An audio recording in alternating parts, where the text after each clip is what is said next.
Today I would like to tell you about the prophecies of a couple of modern Bulgarian prophets.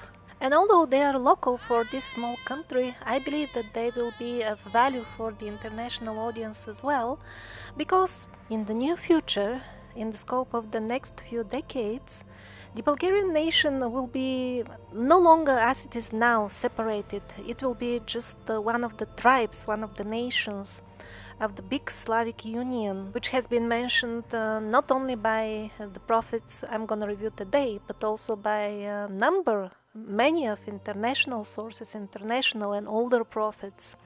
And that is important because the nations of this union will be the gardeners of the sprouts of the new age after the big destruction. And I'm using the term Slavic just for the lack of any better. Actually, it's not something necessarily related geographically now to Eastern Europe, because the souls with the Slavic aura, they are actually dispersed all over the world. But some of them have not severed the connection with the spirits of the lands from where their far-off ancestors came. Or in other cases, people may not have any blood connection to this line. However, because they or their ancestors have adopted the culture of the survivors, which is actually more proper term than Slavic for those who have watched my Survivors series. So souls who have remained loyal to the ancient noble qualities of the survivors but have been born in other races, they may also become gardeners. So for the rest of this video I will use the term the people of Christ to indicate what is mostly called Slavic people nowadays. I can't use the proper ancient term, Arya, because then the people will think I will mean something completely different, as the meaning of the term has been twisted like 180 degrees. The ancient people meant something completely different when they said Arya. But that was the proper ancient term, along with Rusi, Rusui, and Volgars as coming from the banks of the river Volga.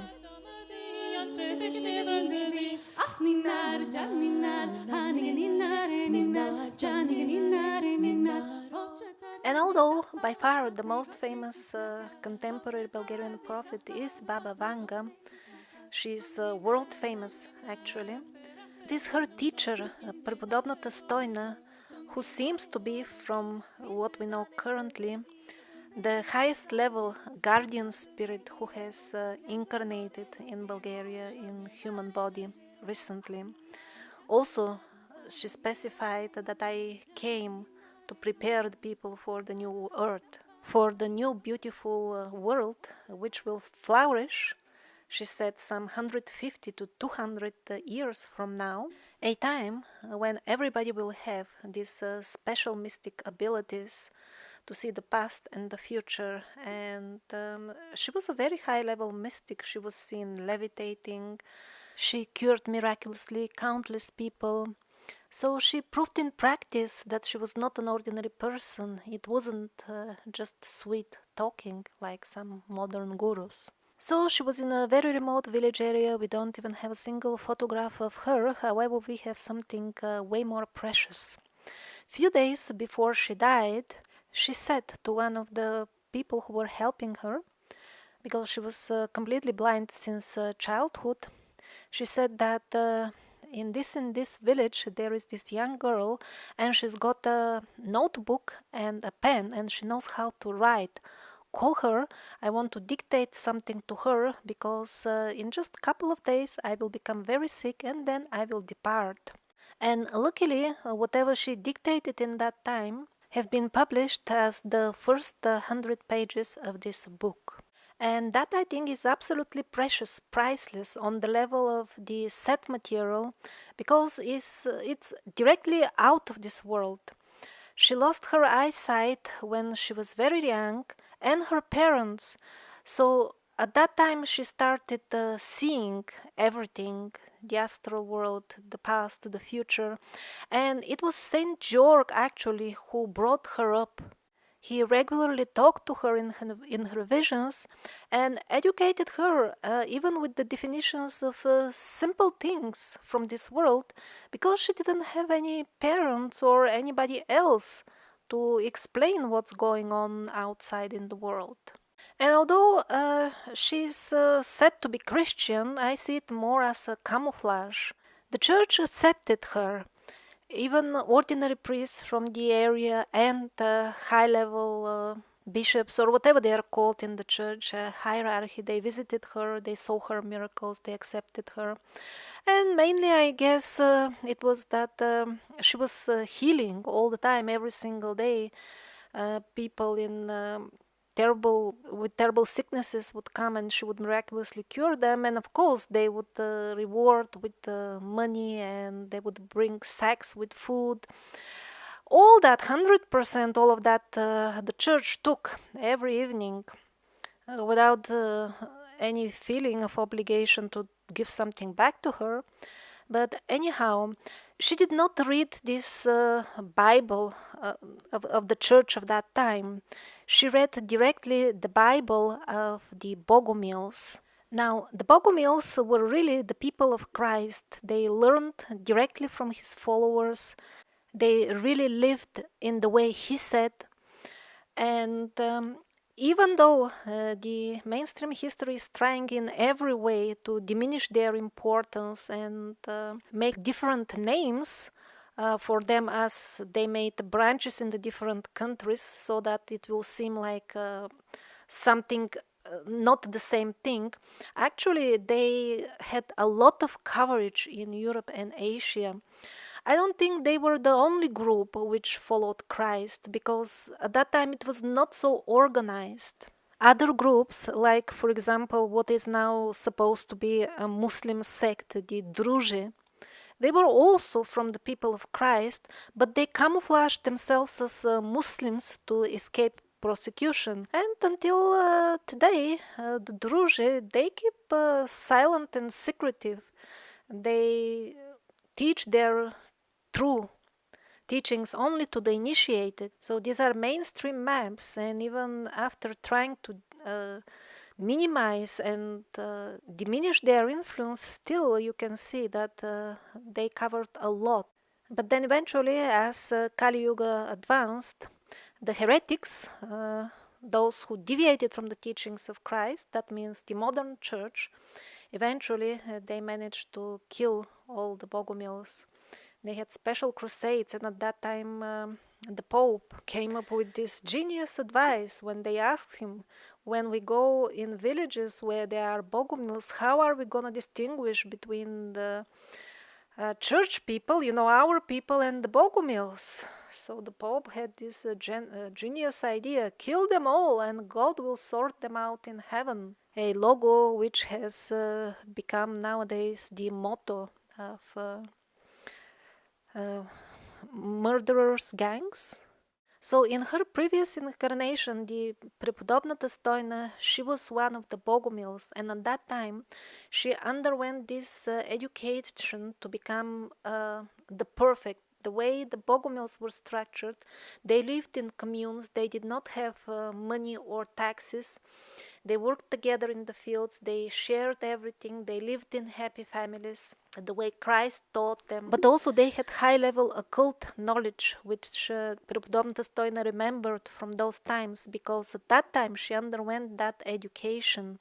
What was that education like? Well, exactly what nowadays we call to become a shaman. It included knowledge of the herbs and crystals, but mostly knowledge of how to, at will, get out of one's body and travel and see what is going on the astral plane. And that's how the Bogomils actually survived. And they were in the forest, and when the church people or the kings who were hostile to them would come to get them, some of their, well, we call them actually shamans, the perfect ones, they would come to the village when they see with their internal vision that the gangs are coming, and they would alert the people, and when they come, the gangs, they would find nobody. But eventually, although the perfect amongst the Bogomils saw that as well, they were murdered, all of them. The perfect ones were mostly burned at the stake, and they actually accepted that fate because, from their point of view, that was their way. That was the way God prepared for them. And much to my pleasant surprise, because this book contains the true words of a true Bogomil, a lady who lived like in two lives. I was so happy to find here and there few small hints that actually the history which I present in the Survivors of Atlantis is the true one, including the fabricated 1000 years. There were some clues for that. It wasn't said directly, but for example, the time of the Bogomils, it was some around 700 years ago. And recently, this man from Eastern Europe, whose vision I published, he didn't know that, but he himself told me that his Bogomil source also told him that he lived somewhere around 700 years ago. And the spirit with which who is in touch with him, when he was in human body, he lived to the age of 180 years. And this spirit also once he showed him the Bogomil villages, which were very beautiful, natural, and also he noticed that they had some sort of towers, high towers, although he did not this East European man, he did not see details of how and why are they exactly made, but I guess that is related to all these towers around the world, especially those in Tibet. There is material on them in the Survivors of Atlantis. And the very name of the entire documentary, The Survivors of Atlantis, that was based actually on a Russian legend that all these spirits of the nature people, the people of Christ, including the true Bogomils, they're actually still there, and they're awaiting this moment of the shifting of the ages to become active again. Some of them have remained in the form of mummies. That's also in the Survivors of Atlantis. Some mummies are there that are still semi-alive, even according to so-called scientific tests. So some of these true people of Christ, they are in semi-alive mummies. Others are in this statue, like these stones, also found in Eastern Europe, or in natural objects, or even hills, boulders. In other words, they have some ties remaining with their mummies or with some natural objects, and they're using that as anchors so that they have some access to this reality, and they will participate in the events when needed. And the people of Christ, the nature people, they used to some extent also the symbol of the cross. However, it was a symmetric cross. This is an information from the East European seer. And that early cross was nothing else but just another version of the swastika. I have an older video about the swastika symbol. And since the swastika actually depicts harmony, that's why the cross was symmetric. And when the heretics came, the church, they made this asymmetric cross the main symbol, and even adding a bloody scene to it, although the essence of the message of Christ was love and enjoyment. Plus, he himself, it seems, did not get crucified personally, it was somebody else, but the rumor went that it was him. And really, the asymmetric cross is a perfect symbol for them, because the teachings of the church, yes, they very much resemble the teachings of Christ. That's why it is a cross, almost symmetric, but just a little bit distorted, but still distorted enough to make people miserable, and thus invite the devil in their minds.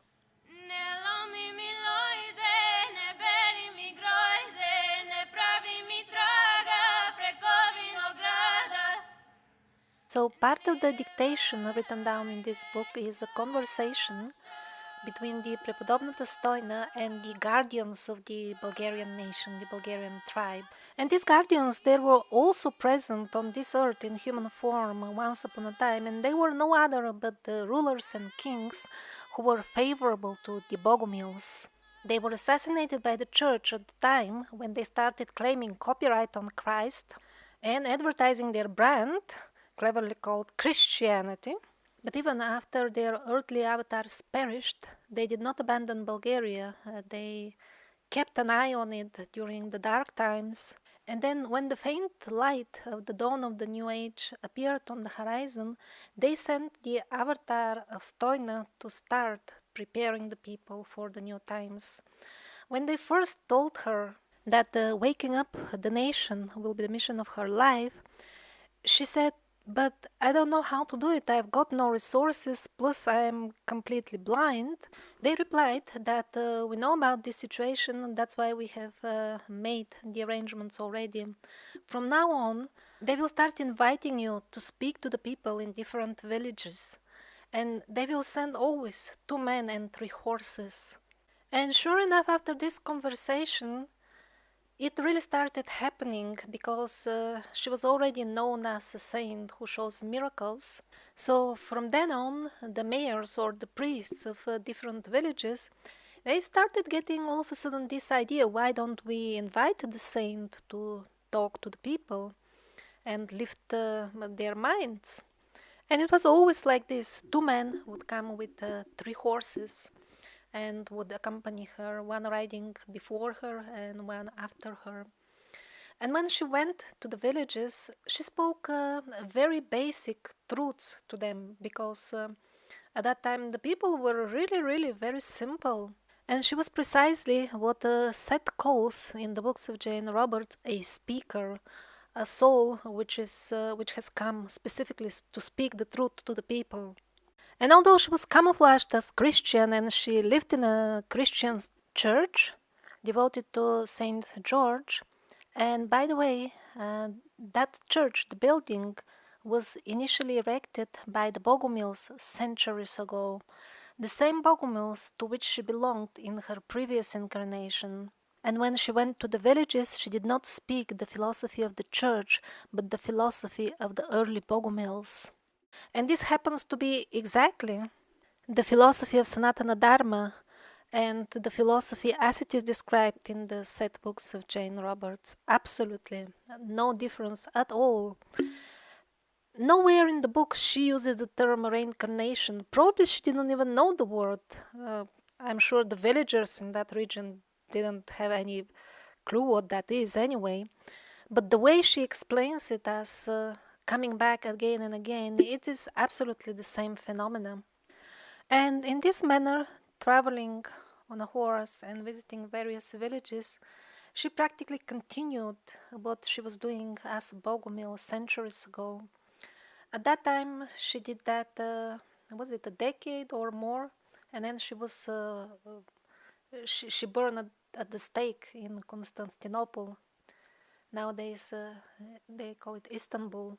So for those who are interested in how exactly a soul decides to venture in a certain realm, and then it usually takes a few avatars, few incarnations just to adjust itself to the local conditions and kind of learn how does it work over there, and then how its mission or intentions, together with skills, talents, and even sometimes knowledge of languages, is all interconnected, one life with another. That is all very well described in the books of Jane Roberts. And even going deeper in terms of, races of souls, because it also matters from where does the soul come to experience earthly life. Also in the Vedic literature there are countless practical stories with such lines of incarnations of a given soul as an example of how it works after all. In the books of Jane Roberts, You can find the description in proper English, and then in the stories of the Vedic literature, you can find the examples. I'm sure the theory is also explained in the Vedas, but is mostly lost in the translation, because, like for types of souls, words like jati are used. And jati, as almost all other words in Sanskrit, it has got so many meanings. Mostly now it is used in terms of caste, in which caste one is born. So there can be a lot of confusion due to the multiple meanings of the same word. So this type of layers of history people will dive into when they look into their very own self in some 50 to 100 years from now, and the current modern fashion to attribute all the aspects in all one's qualities to childhood traumas and the various aspects of one's upbringing, that will not be very popular. It is just too fragmented. As people come to their senses, gradually they will understand that this approach has been overrated. The guardians of the nation also told to Prepodobna Stoina that there will be a couple of others who will come after her and help her to prepare the people for the new age. One of them would be the world famous Baba Vanga, which is mentioned in the book of the Prepodobna Stoina by name, Vangelia. That's Baba Vanga's name as it is written in the passport. Prepodobna Stoina did also leave some prophecies about the end times, some of which have already happened, namely that the villages will become empty, the people will leave, nobody will be there to cultivate the land. This has already happened since the EU democracy stepped in. And in a couple of decades of democracy, they even managed to chase the people away. A couple of million of Bulgarians had to leave the country. It became impossible to live in such conditions. Many villages turned into ghost villages. Others, which previously had 1 or 2,000 inhabitants, will now have 50 or 120 inhabitants, all of them over 8 years old. And in many other Slavic countries, they had, under different pretexts, such programs for literally depopulating the regions, chasing the people away, killing them, and mainly by discouraging in every possible way the young people from having children. Regions which were very abundant with well-organized agriculture some 30 years ago were literally trashed. Now they're trying to say that, oh, the economy took such a twist by itself, of course. No, it wasn't by itself. It was all planned. Because the fat parasites on the top, they read the prophecies and they know that their end will come from those regions. Life in the country will become so miserable, the prophecies continue, that people will start hating each other and eventually even fighting and killing each other. During those times, she continued, God will send some of his best people abroad just to guard them from the madness. But eventually, after a turbulent transition, she says, they will return to their land. And if you remember the Austrian prophecies, I believe it was over there, it was also mentioned that after the Antichrist fiasco is over, the people who have been displaced by the multi-culti fashion and other policies, they will return to their lands, because every land will be then like paradise, and they will continue to worship their ancestors. Because that's how Lord designed this world, and that's how it will function smoothly and beautifully when each tribe lives on the land given to it by the Lord.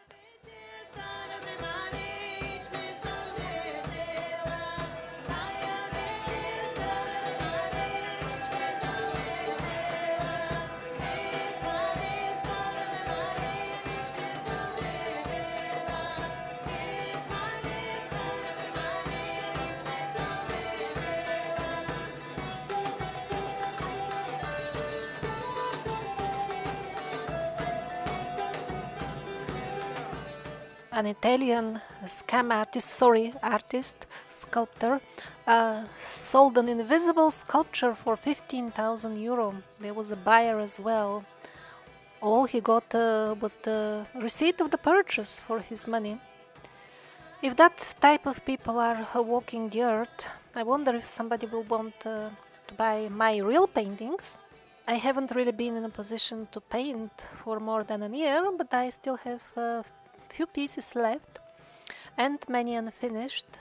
You can find the link to what I'm selling in the description of the video. And I hope you enjoyed the improved quality in this video, as I managed to repair, at least for now, my computer.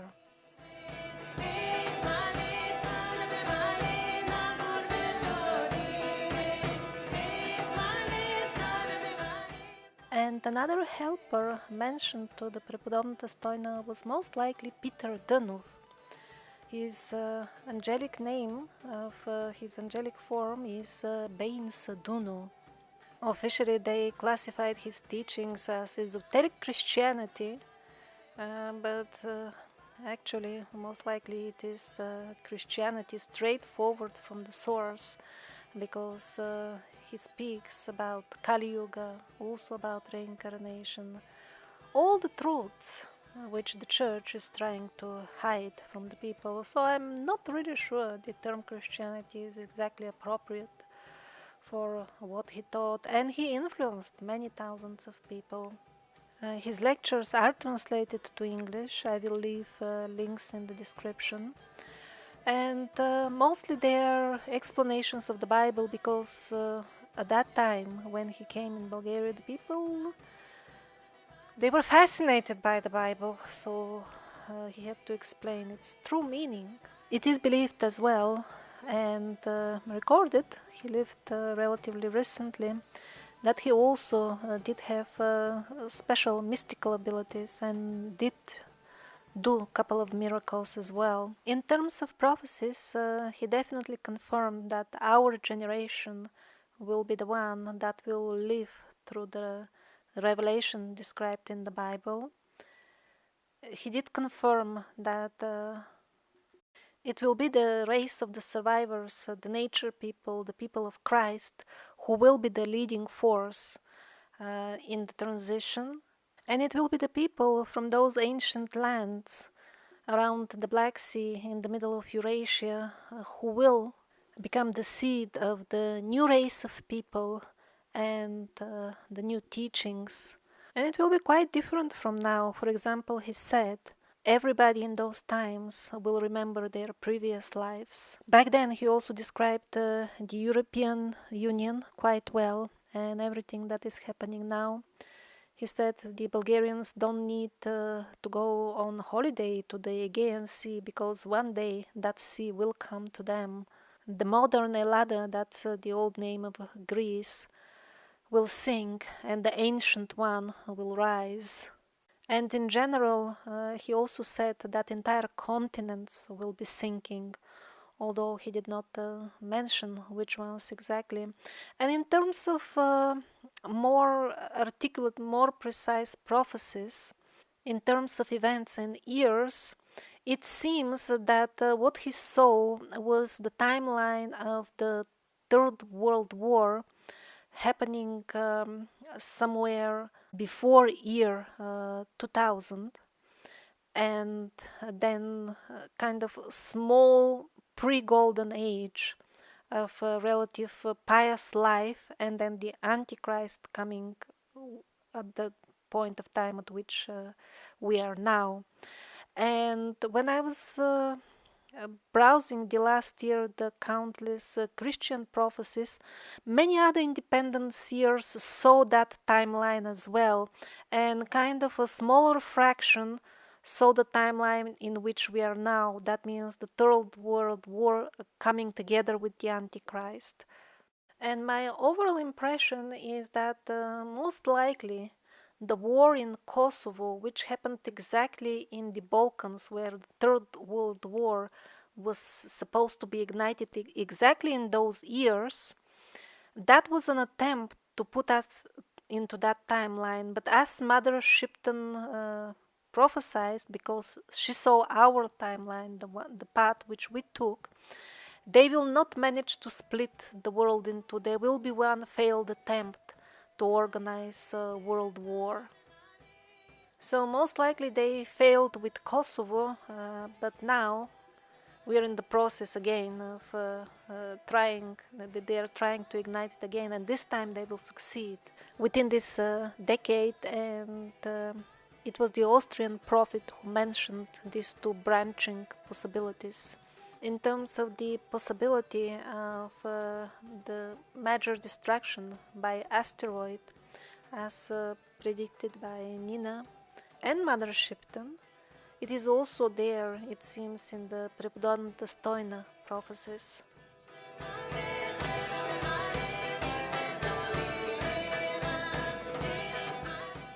Ljubomir Lucev was one of the followers of Peter Denov, and he also had mystic abilities himself.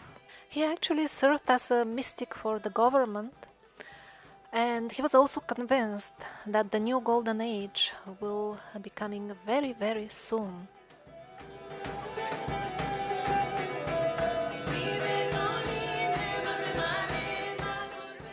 And finally, the most famous of all contemporary Bulgarian mystics, Baba Vanga.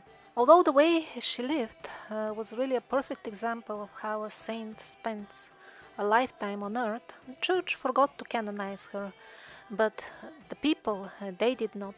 She was also completely blind since early age, and she herself admitted that Prepodobnata Stoina was her teacher, that she was levels above her, and she would regularly go to Stoina's hermitage to recharge herself. She would spend a few days per month in the hermitage, actually sleeping in the bed of Prepodobnata Stoina. And the way she was preparing the people for the Golden Age was talking to them in person. During her long life, she met hundreds of thousands of people who flocked at any time by thousands around her house with all kinds of unsolvable problems. If I have to compare Vanga with something, she was like a giant pillar of divine justice amongst the small people.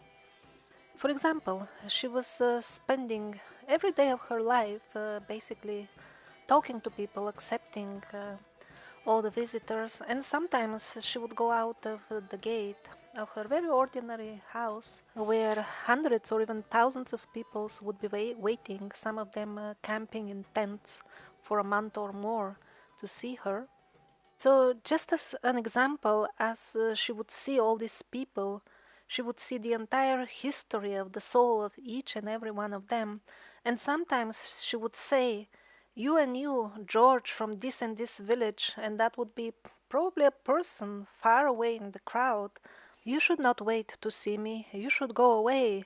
You did this and that crime," and she would narrate about their dark side in front of everybody, and then she would say, "Now what? Why have you come to see me after committing all these hideous things?" And yet for others who were also wrongdoers, but have some sort of repentance at least, for them she would offer help. Of course, there are countless other individuals who will speak and lecture on morals using a language far more refined and better structured than Vanga. However, the people will stubbornly stick to their sinful ways even after listening to such refined preachers. But with Vanga it was different, because she would tell even to absolutely unknown people in great detail how did they attract the given misery to their life, and that would make it pretty obvious that she sees everything, because often there is simply no way that she could have learned that much detail about a completely unknown person. And then that person would really realize, okay, it is really so. God does see everything and nothing is by chance. Something very simple. So basically, she taught the real law of karma to the people, because many simply don't care about that law, or others that understand it don't really believe in it, Or even if they believe, they find no strength to get out of their sinful lifestyle just because everybody around is like that, drowning in hatred towards others and one's own self. So that was her main mission, to make the people understand why it is all happening to them. And although many times she said that the new age, the golden age, and the turbulent transit to it, which she said will be dreadful, although she said that is coming very, very soon, she was not urging the people to become preppers. Just on the contrary, she was saying, do you think that simple skills like those of the preppers would save you from the all-devouring flames of the change of the yugas? Of course not. Only somebody with pure heart will be able to survive the cosmic storm of the changing times. She did mention various apocalyptic visions, like, for example, all the water completely withdrawing from Earth, even in the rivers and the oceans. But she did not give any specific time for it. In the English and foreign materials about Vanga, this is what they usually translate. Sadly, this is not what she predicted. This was written by a journalist while she was still alive. But the researchers, the Bulgarian researchers who have devoted years in collecting everything she said to the hundreds of thousands of people she met, they all know very well that this is not what she said. People like to translate this material, and by the way, over the years I see that they also adjust it as the events happen. So they like to publish this because it's all neatly outlined exactly the way we want them. Everything is fixed with aliens and so on. But no, this is not what she said. She never gave a complete timeline of the future, but whatever small clues she gave about the Slavic Union, about the bright future of the Bulgarian nation, that it will survive the storm relatively well, at least compared to other nations. And in global perspective, everything that I've been mentioning in previous episodes, that's what she hinted. And even some 25 years ago, she was recorded shortly before she died, and she said, what more can I tell you? What else do you want to hear? The new age of truth and light is very, very near. It is coming already very, very soon. The people will dig out again the golden cities and understand their real history. There will be so many miracles.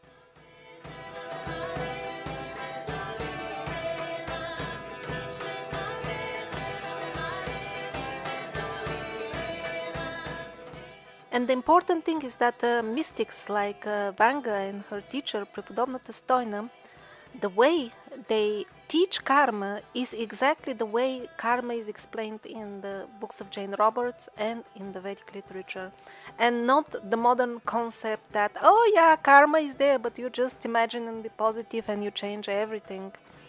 And if you try to talk on a deeper level with such people and explain that, okay, but I have tried to be positive and erase everything for a long time and I really invested in endeavor, but nothing changed at all, then they are already programmed with the standard answer, oh no, you have to wait longer. How much? Thousands of years?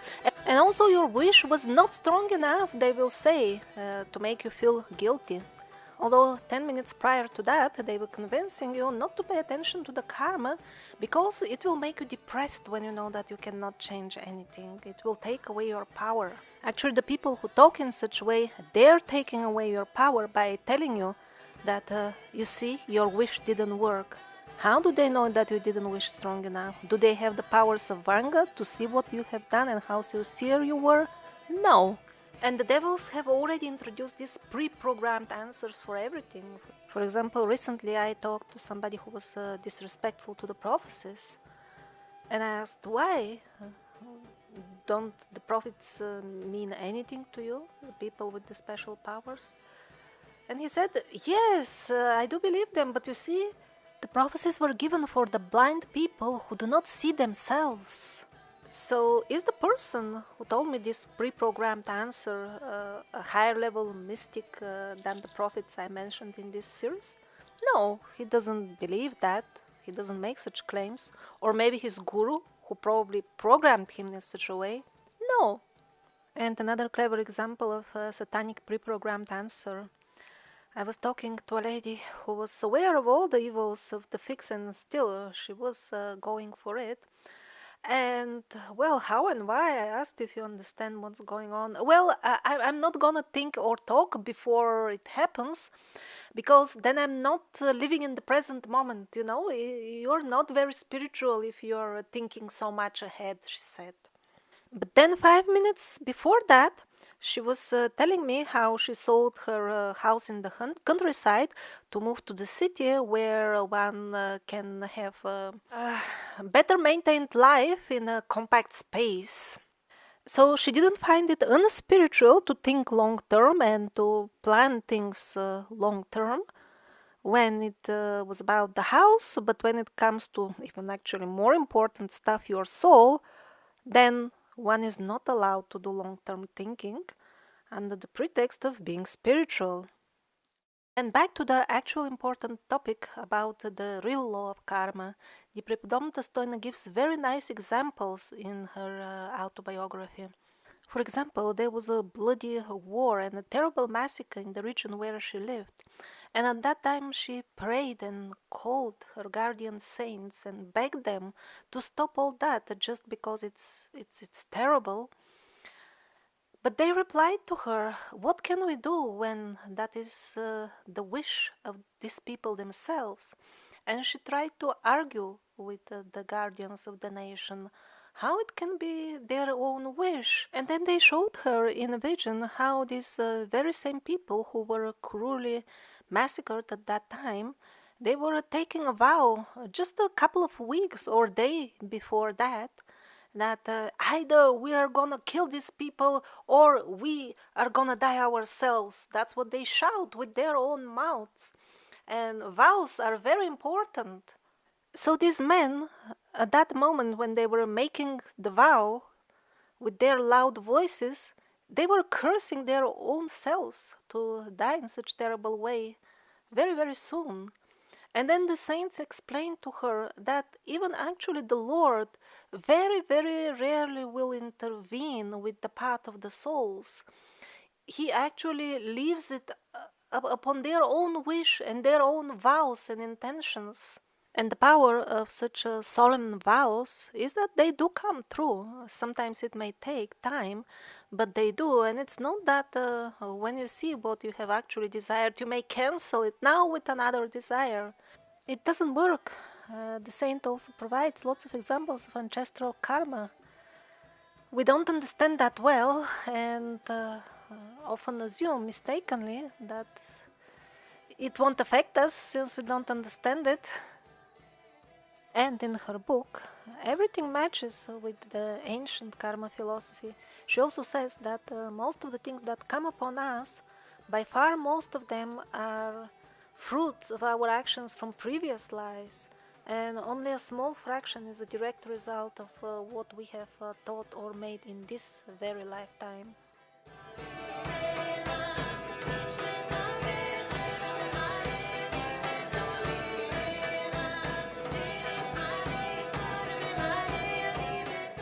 And then another amazingly correct seer from Bulgaria, Slava Sivrukova, which I quoted in so many previous episodes.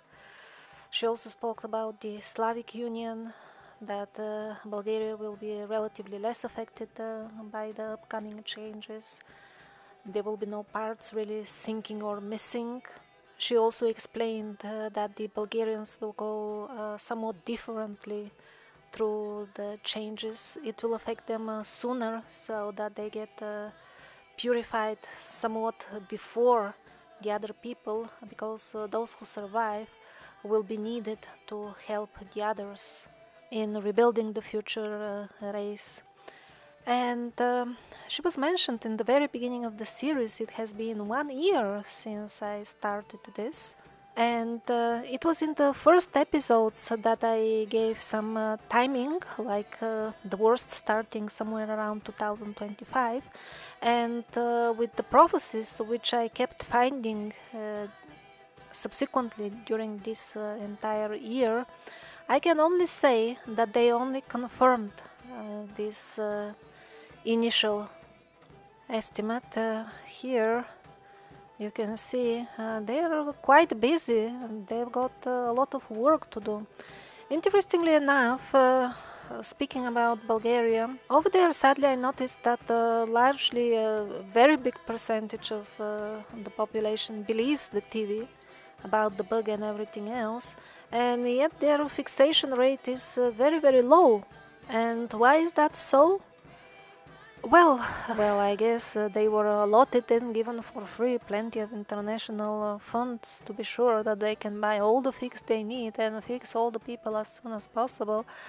But you know, over there, just the entire central infrastructure of everything consists of the most shameless thieves you can imagine. And they mostly stole all the money for the fix, and now even those who wanna get it can't get it.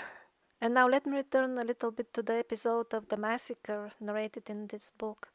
When the guardians of the nation showed to the Prepodobna Dostojna how the men were taking a vow to either kill the men of the neighboring country or die themselves, then she tried to argue with the guardians that actually they vowed because the king came up with this idea to avenge a war.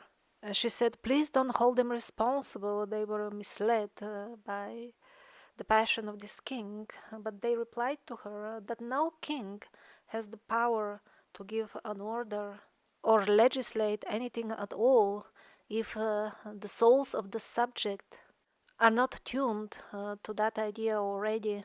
Otherwise, there would be no free will. So, for those who still feel that they are an innocent victim of an evil government, well, just look at the statistics. Just look what unbelievably high percentage of people have consented at this point, I would say absolutely willingly and knowingly. And probably that many are already in the waiting lists. And yeah, maybe in the future they will start forcing people and really putting them in difficult situations. But currently, I don't think anybody is really forced. So if that many souls are joining the legions of the devil absolutely willingly, then of course the leaders, the corrupt leaders, have been appointed in such position only as a subsequent result of the low-level consciousness of these people. And now it is becoming absolutely clear that they are a substantial majority, and 2025 may seem to be a little bit far away, looking at the speed with which events develop, but actually it is not. For now, things are under their control. The majority cooperates willingly, I would say even enthusiastically. Probably they're much more cooperative than even the devils expected. Here, the biometric project, which is one of the divisions of hell, I mean, they need some time to digitalize and capture everything. 4 years are not much. Just remember how long has it been since the bug madness started? 1 year, and it feels like a very short time. So 4 years will not feel very long as well. Here, they are forcing people to pre-register to visit for a day even a provincial park. More and more websites require instant handy number, mobile phone number confirmation to even use their website. This is an extensive cobweb, and for them, allowing 4 years to knit this entire cobweb is a very realistic estimate, actually. And then they are introducing the Dajjal more and more, all kinds of very innocent looking brothership shamanic ceremonies of all gods combined together for the one. And they're telling us not who is exactly the one. That is kind of mystical. And also in their ecumenical official document, which is enforced from UN, they are openly talking about the man. Again, they are not telling us who is that man. They are talking about and glorifying and devoting their project to him. Also the tribe who will be like the main source of followers of the man, they are already, I mean, in official documents and official government sponsored prayers, they're talking about the king, the man, again without explicitly mentioning, but we know who is exactly their man. And no, I haven't turned suddenly very religious to talk so much about the Dajjal. They're the ones who are turning religious.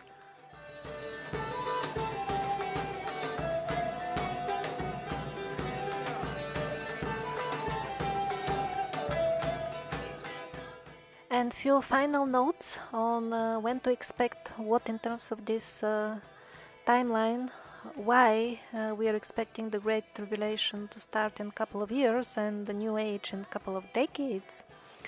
Also, why did Prepodobnata Stoinis say that in some 150 to 200 years from now the New Age will start? Well, looking at when she lived and when did she say that, probably she said that some 90 years ago. Actually, the time frame she gave fits perfectly with what Seth said, that for all practical purposes you will see the New Age as the magical golden time in some 50 years as from today when I make this video. So why this 40 years gap appears between the judgment, the descent of Christ and the beginning of the New Age? Well, this is what Mother Shipton wrote about this gap, and the same is implied by Slava Sevrukova and Seth, and that these men will come and enlighten the minds of future men and show them how to live and love and thus endow the children with the second sight.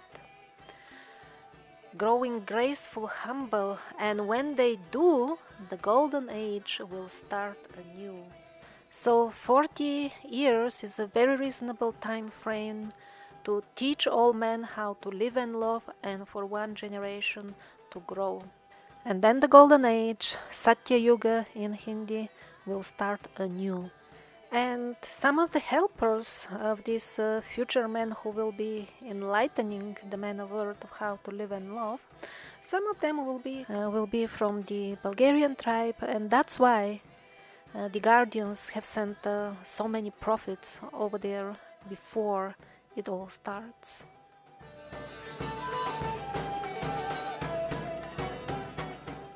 And this episode's tip on survival food, which will not go bad for even 10 years when it is vacuum packed, candied ginger. And a viewer question about soulmates.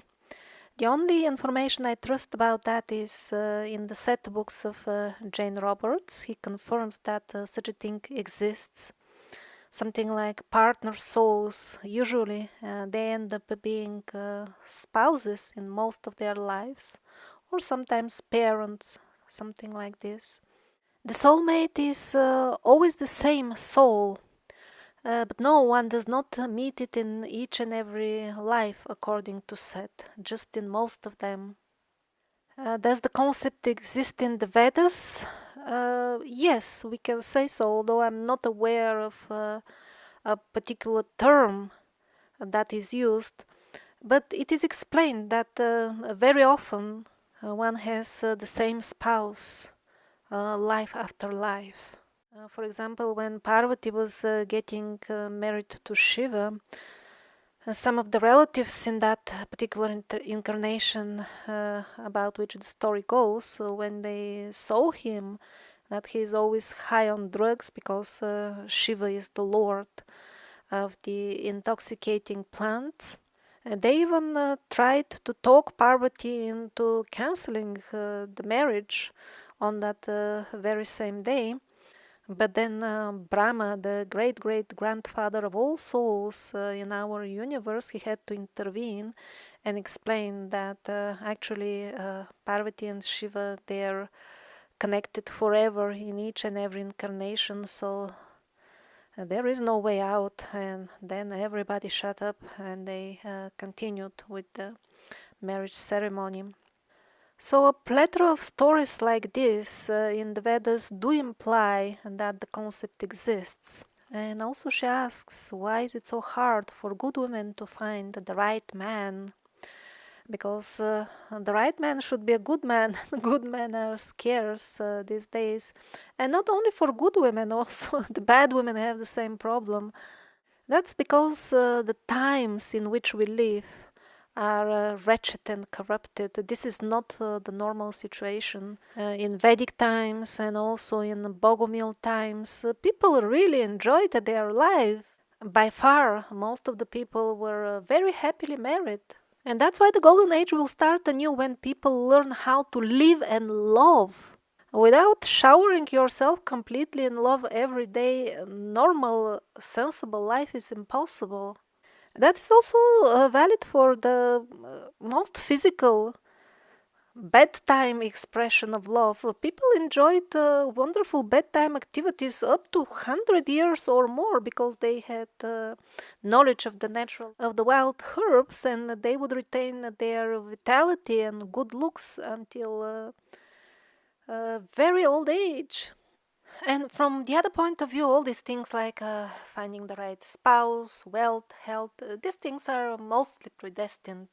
For sure, that is clear even with basic knowledge of Vedic astrology, because you can see the person's chart, read it yourself, and always see that in 97% of the cases, whatever is in the chart, that's what happens to the person.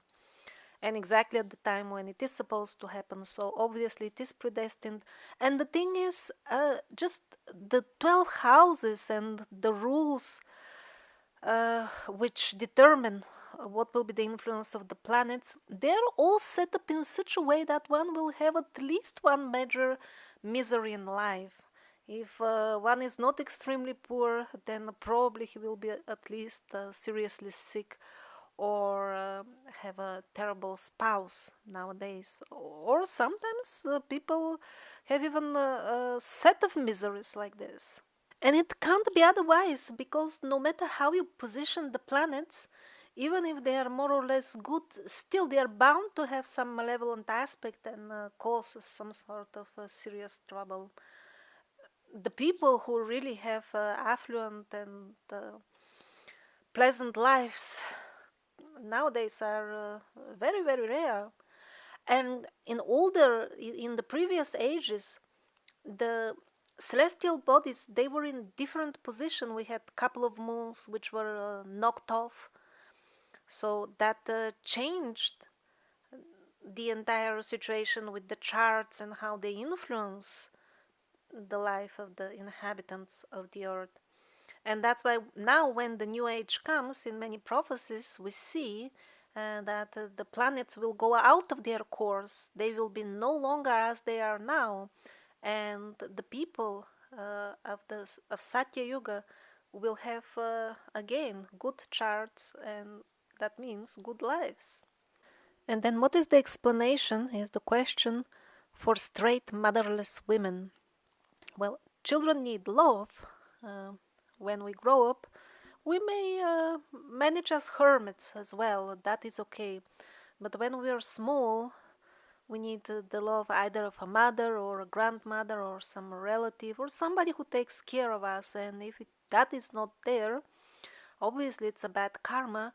But what exactly are we supposed to gonna learn from that? There is no standard spiritual explanation for everybody.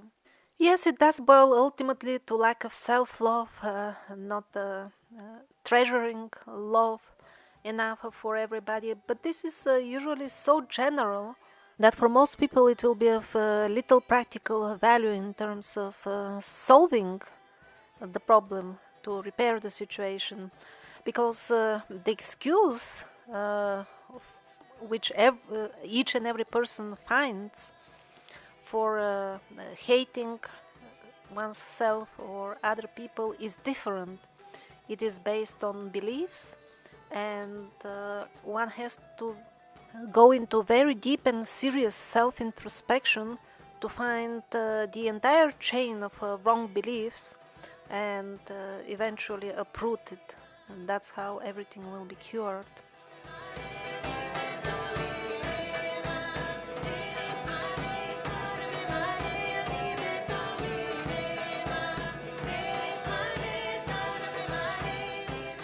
So, despite the fast-spreading contagion of madness, currently we still enjoy more or less peaceful life, at least most of us, and we should do the best use of it.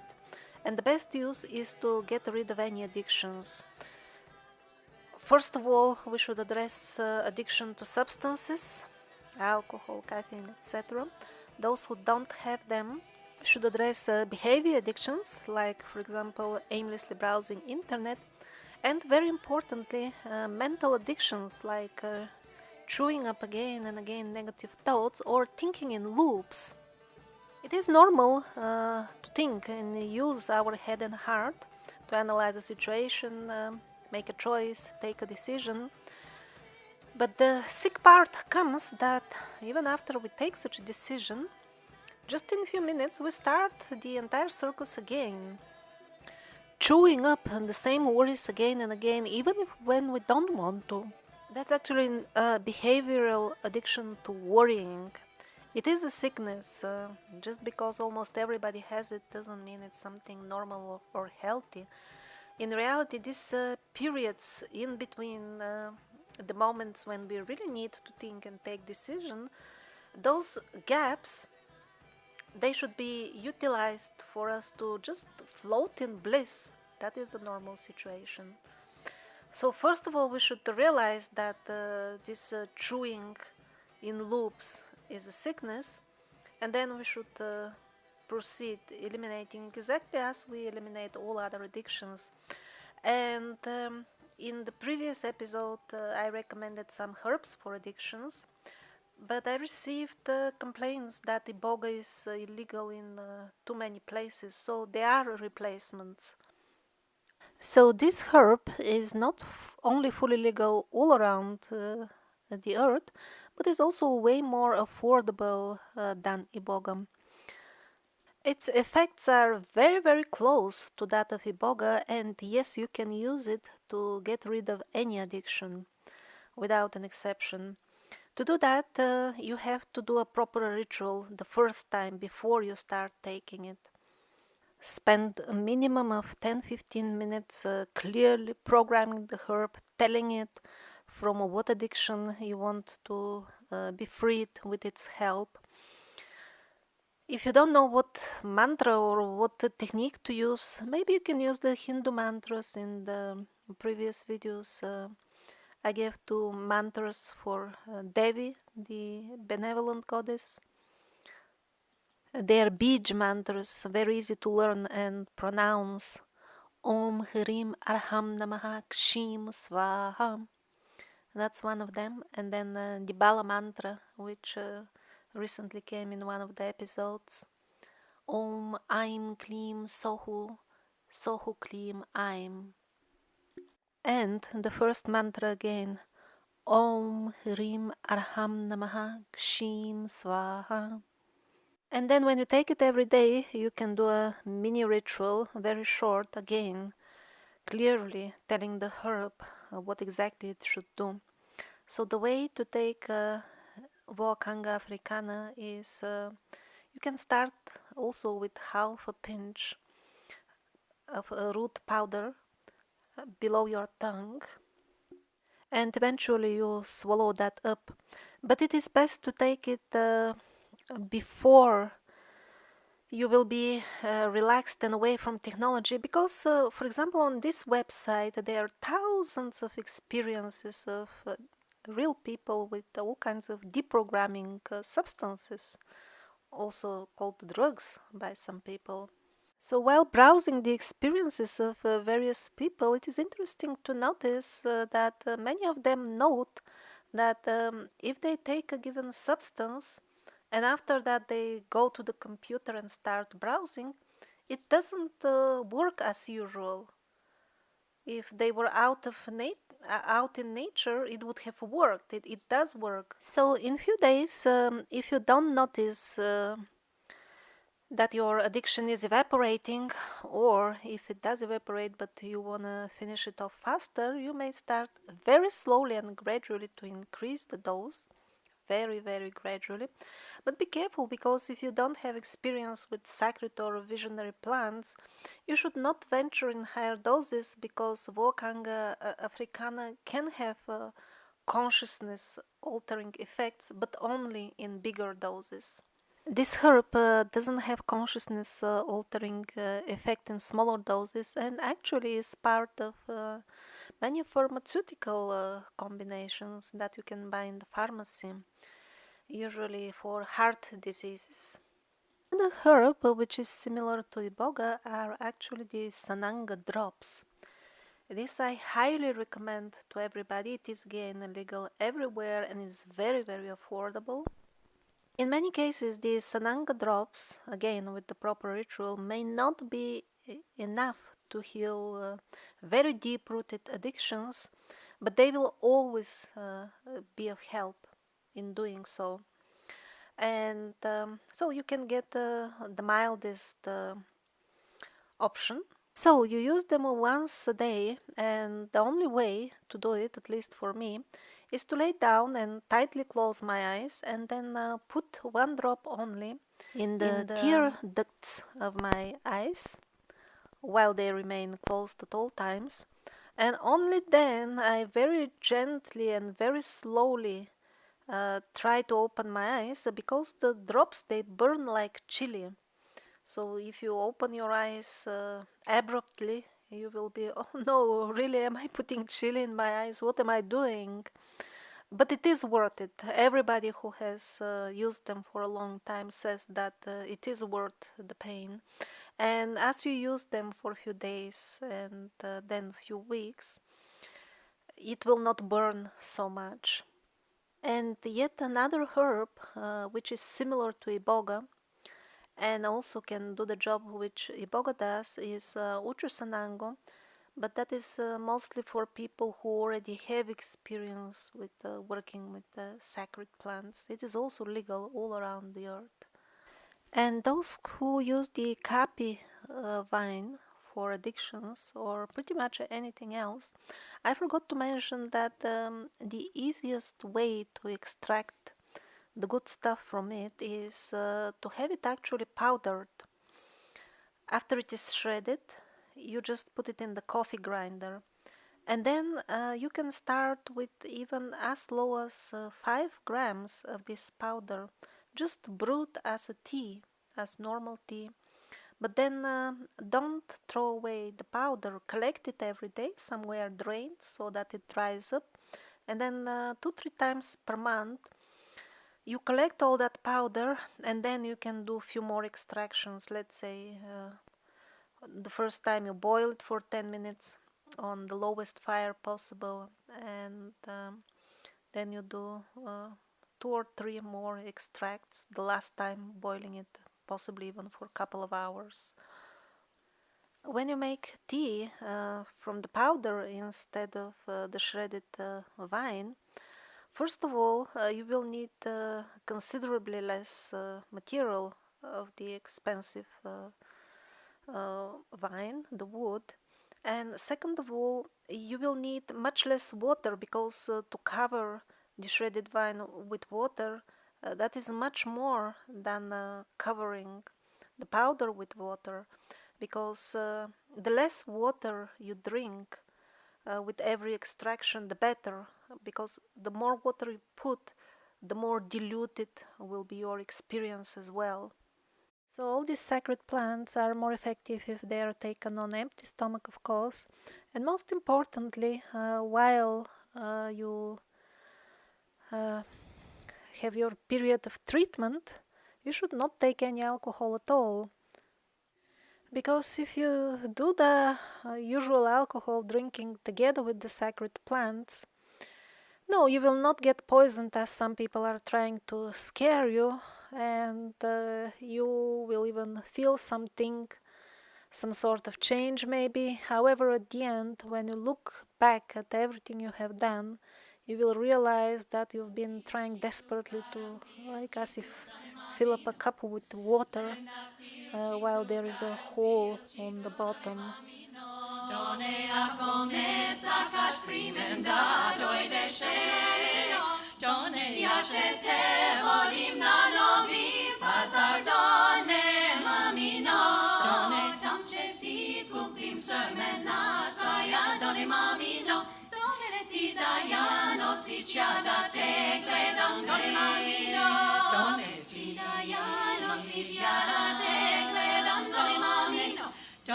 Trenna fil citu caram fil citu doni mamino donne trenna fil citu caram fil citu doni mamino trenna fil citu caram fil citu doni mamino donne a come sacas primenda doi desce donne iacete volim na novi pazar donne mamino donne tamceti cupim jolti papuzi donne mamino donne ti daghino si sciada te